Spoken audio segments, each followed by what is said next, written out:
Selamat berjumpa lagi bersama saya, Farah Virgianita, dan hari ini kembali lagi dalam mata kuliah Matematika Dasar. Dan hari ini materi kita adalah pernyataan ekivalen, kuantor, validitas pembuktian. Oke, sebelum mulai, tetap diingatkan jangan lupa kalau kalian menyukai video ini, jangan lupa like. Dan jika kalian merasa bahwa teman-teman kalian perlu tahu tentang materi ini, jangan lupa di-share. Dan jangan lupa subscribe channel YouTube saya. Oke, kita masuk ke materi.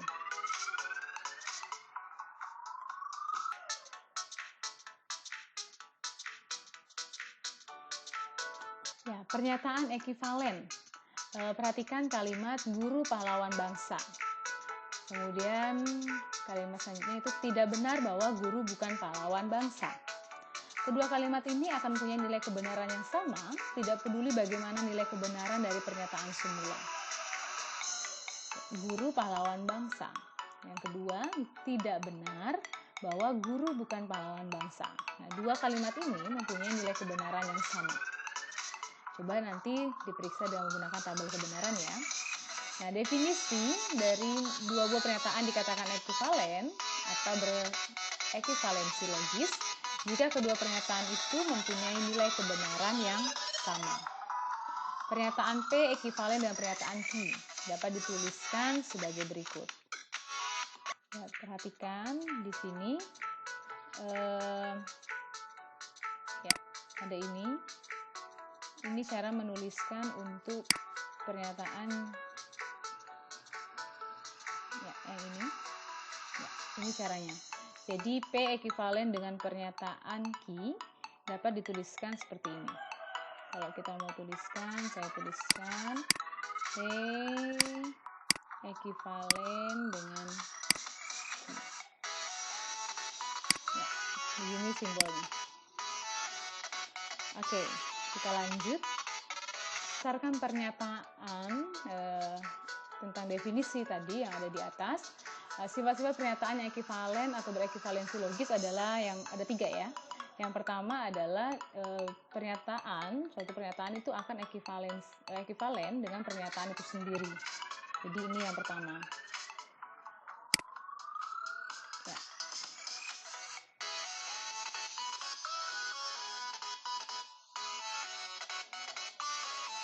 Kemudian yang kedua, jika P ekivalen Q, maka Q juga ekivalen P. Ini yang kedua. Perhatikan. Oke. Kemudian jika P ekivalen Q, kemudian Q ekivalen dengan R, pastilah P akan ekivalen dengan R.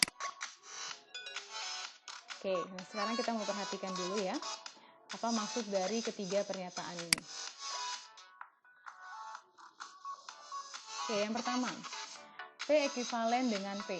Jadi, setiap pernyataan selalu mempunyai nilai kebenaran yang sama dengan dirinya sendiri. Kemudian sifat kedua, jika P ekivalen dengan Q, maka Q akan ekivalen dengan P.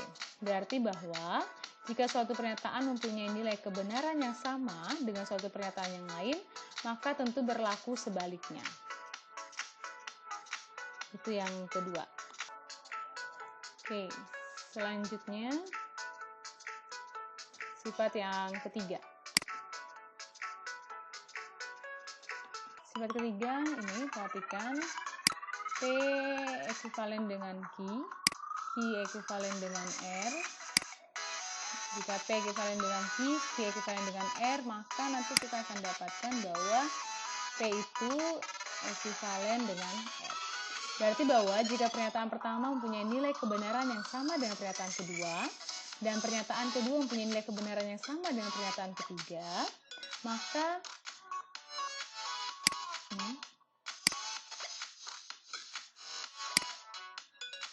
nilai kebenaran pernyataan pertama adalah sama dengan nilai kebenaran pernyataan ketiga. Jadi seperti ini ya. P ekivalen dengan Q ekivalen dengan R, maka P akan ekivalen dengan R. Selanjutnya, jika pernyataan tertentu P ekivalen dengan pernyataan Q, maka P pernyataan P dan Q dapat saling ditukar dalam pembuktian. Jadi seperti ini, jika pernyataan tertentu P ini ekuivalen dengan pernyataan Q, maka pernyataan P dan Q dapat saling ditukar dalam pembuktian. Jadi kita lihat ya. Ingat pada pernyataan segitiga sama sisi. Oke. Yang ekuivalen dengan segitiga yang sudutnya sama besar. Jadi ini pernyataan pertama. Jadi pernyataan pertama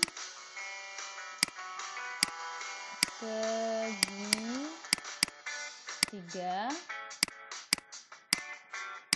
sama sisi ekuivalen dengan pernyataan yang kedua, yaitu pernyataan keduanya adalah segitiga yang sudutnya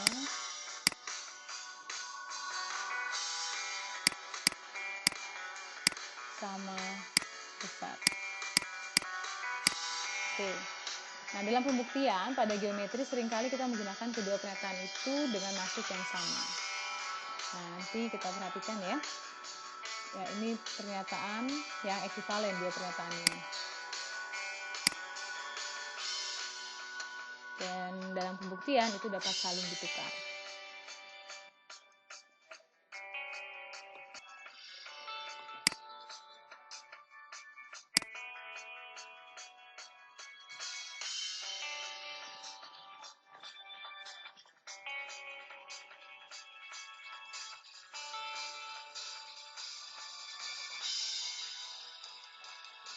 Selanjutnya kita membahas tentang kuantor. Oke, tadi kita sudah bahas tentang pernyataan ekuivalen ya. Jadi kalau pernyataan itu ada 3 tadi, suatu pernyataan itu akan ekuivalen dengan pernyataan itu sendiri. Jadi nilai kebenarannya akan sama dengan dirinya sendiri. Yang kedua, jika ada pernyataan pertama ekuivalen dengan pernyataan kedua, maka akan berlaku sebaliknya. Pernyataan kedua ekuivalen dengan pernyataan pertama. Yang ketiga, jika ada pernyataan pertama itu ekuivalen dengan pernyataan kedua, kemudian pernyataan kedua ekuivalen dengan pernyataan ketiga, maka pernyataan pertama akan ekuivalen dengan pernyataan ketiga. Itu tadi sifat dari pernyataan yang ekuivalen atau berekivalensi logis.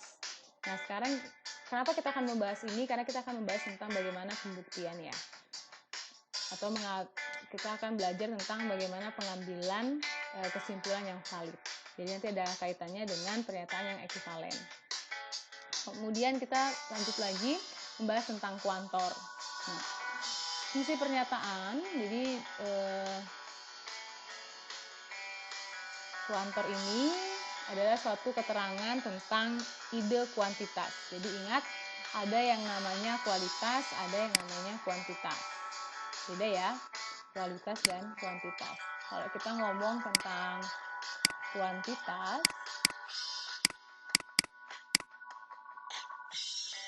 berarti kita membahas tentang banyak. Atau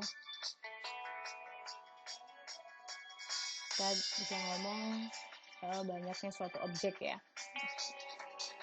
Kita bahasnya tentang itu. Selanjutnya kita ngomong tentang fungsi pernyataan. Jadi ini, nah fungsi pernyataan merupakan suatu kalimat terbuka yang ditulis sebagai PX. Jadi kalau kalian ada lihat seperti ini maksudnya fungsi pernyataan. Ya, merupakan suatu kalimat terbuka. Jadi dia adalah kalimat terbuka yang dituliskan seperti ini PX yang bersifat PA. Berarti bernilai benar atau salah untuk setiap A yang dimana A itu adalah anggota dari semesta pembicaraan. Jadi yang kita sedang bahas. Ingat bahwa PA ini suatu pernyataan. Jadi kalau X-nya saya ganti A, maka itu nanti akan menjadi PA, fungsi yang bersifat. Jadi ketika X ini saya gantikan dengan A, ini akan mempunyai nilai benar atau salah. Jadi tapi tidak kedua-duanya.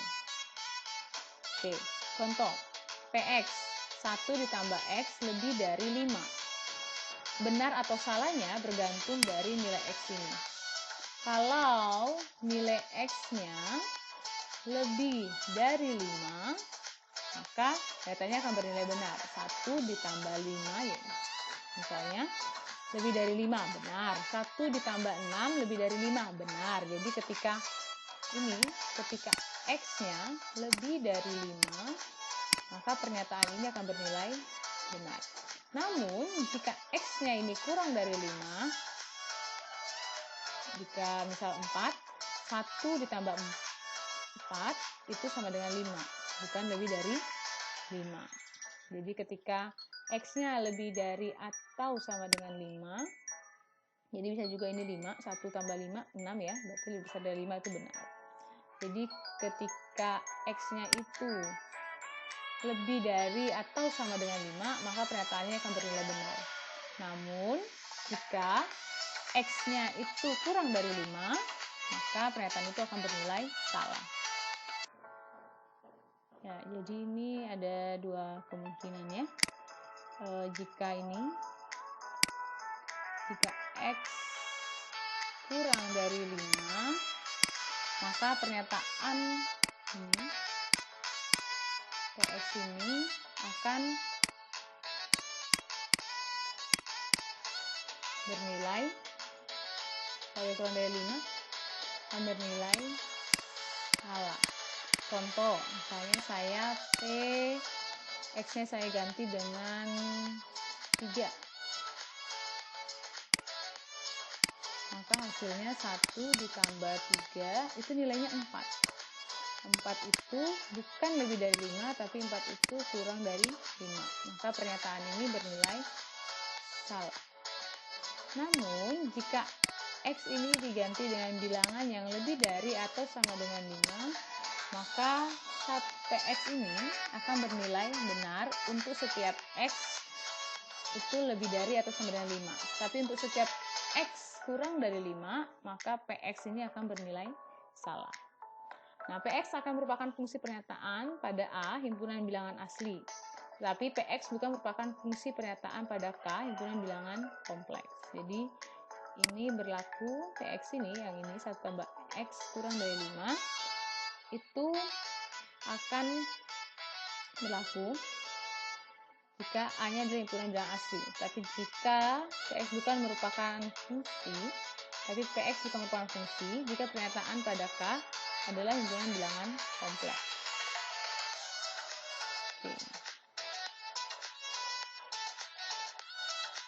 Ya, selanjutnya nih, jika PX 1 ditambah X kurang dari 5 didefinisikan pada A adalah himpunan bilangan asli, maka PX ini akan bernilai benar untuk X itu dari 5, 6, 7, dan seterusnya.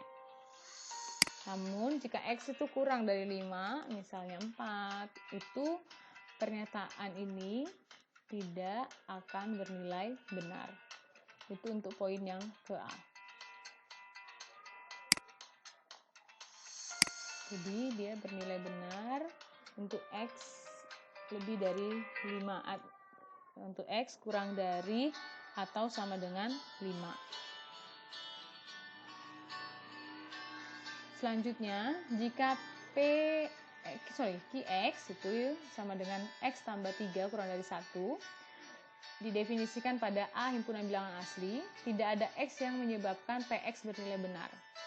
Ya, jadi karena kita ngomongin tentang bilangan asli ya, jadi ini perhatikan untuk yang B, Qx ini sama dengan X tambah 3 kurang dari 1.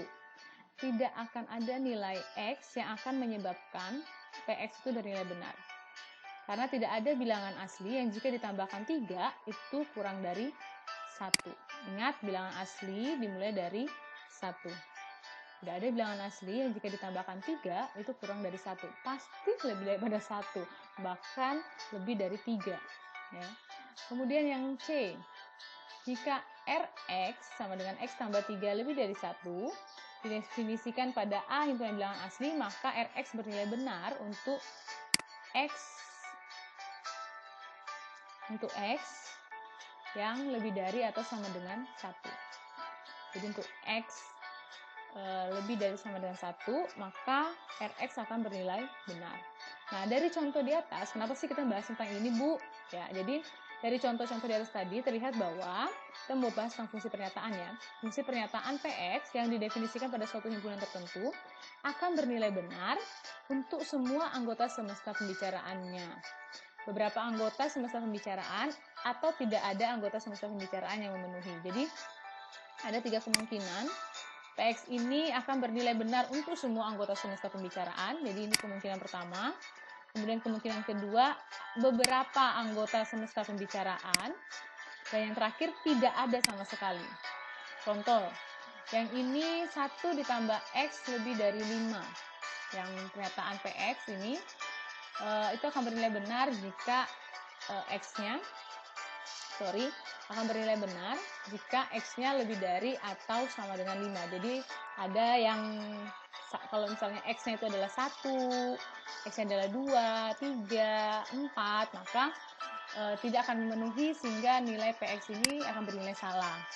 Tapi untuk pernyataan PX, jadi ini tidak ada satupun dari X yang merupakan semesta pembicaraan, yaitu himpunan bilangan asli, dan akan menyebabkan PX itu bernilai benar.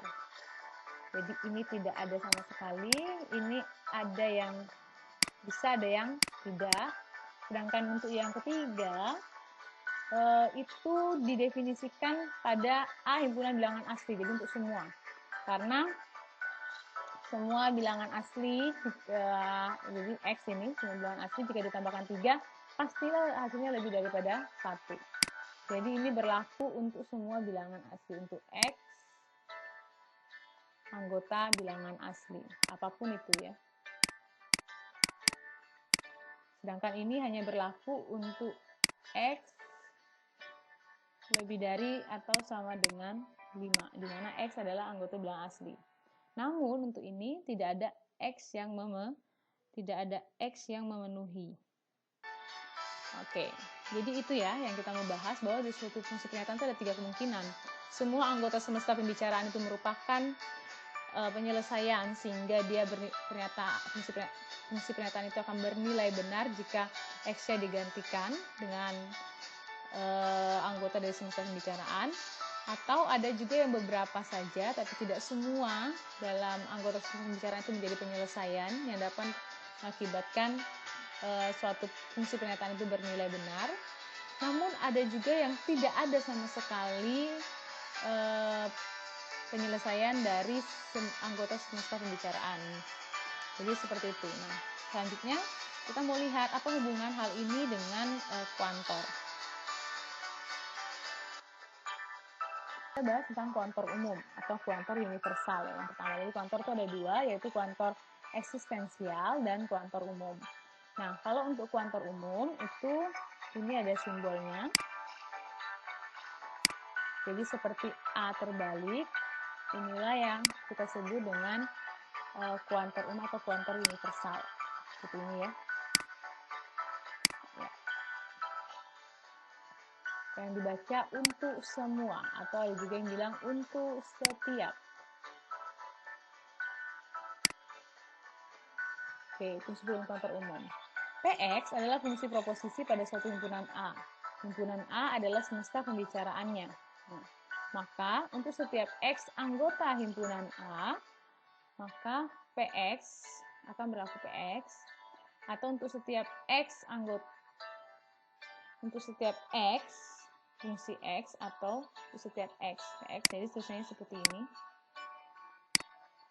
Untuk setiap X elemen A, jadi ini PX merupakan pernyataan untuk semua X berlaku PX. Jadi seperti ini tulisannya. Untuk setiap X,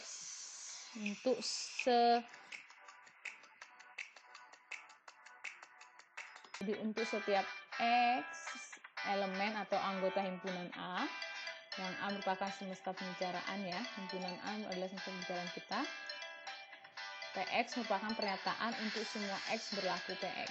Jadi untuk semua X anggota himpunan A itu berlaku PX. Jadi tulisannya akan seperti ini atau seperti ini. Oke, kita lanjut dulu.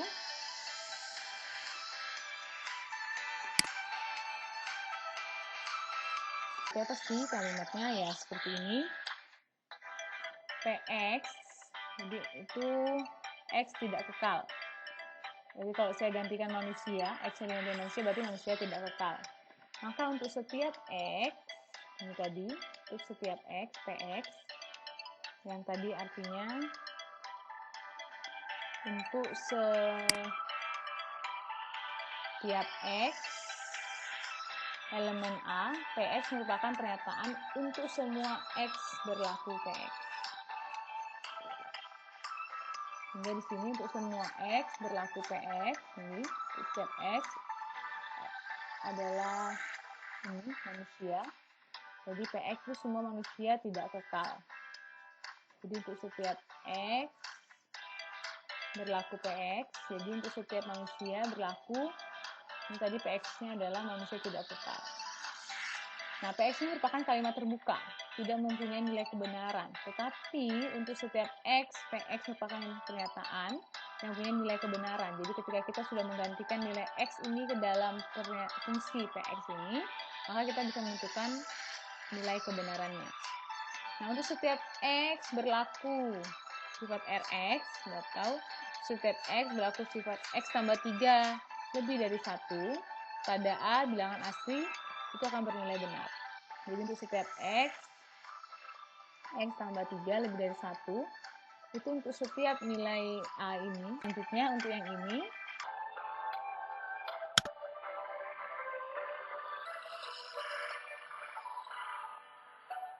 ya, untuk yang ini, untuk setiap X berlaku X, jadi untuk setiap X berlaku X tambah 3 kurang dari 1, untuk X bilang asli itu bernilai salah. Jadi kita ngomong tentang X tambah 3 itu kurang dari 1 pada semesta pembicaraan, yaitu himpunan bilangan asli. Nah, jadi tidak semua tidak ada bilangan yang jika ditambahkan 3 hasilnya itu kurang dari 1. Bilangan asli ya, tidak ada bilangan asli yang jika ditambahkan 3 hasilnya adalah kurang dari 1. Maka untuk setiap X tidak berlaku QX. Yang tadi QX-nya adalah X tambah 3 kurang dari 1. Jadi untuk setiap X tidak ada X yang akan berlaku untuk X tambah 3 kurang dari 1. Berbeda dengan pernyataan kedua, untuk setiap X itu akan bernilai benar untuk setiap X, di mana Rx-nya adalah X tambah 3 lebih dari 1.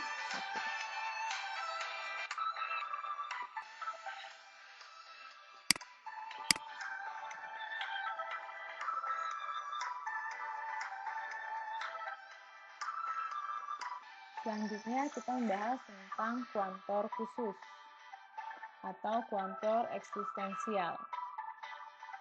Ya, ini simbolnya seperti E terbalik. Kalau tadi kuantor universal itu simbolnya seperti A terbalik ya.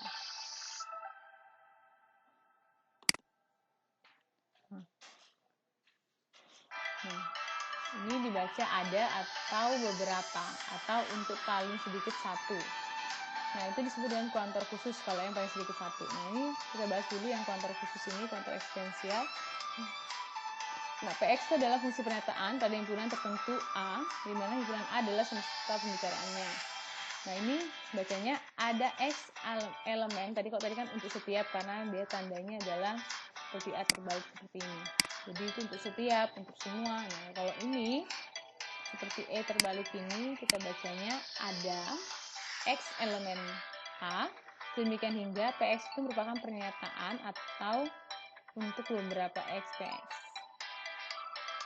Ada yang menggunakan simbol ini.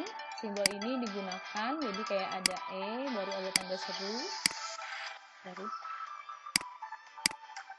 ada tanda E, baru tanda seru, itu artinya ada hanya 1. Jadi ada hanya 1. Tapi kalau E seperti ini saja itu artinya ada entah berapa ya, yang jelas lebih dari 1.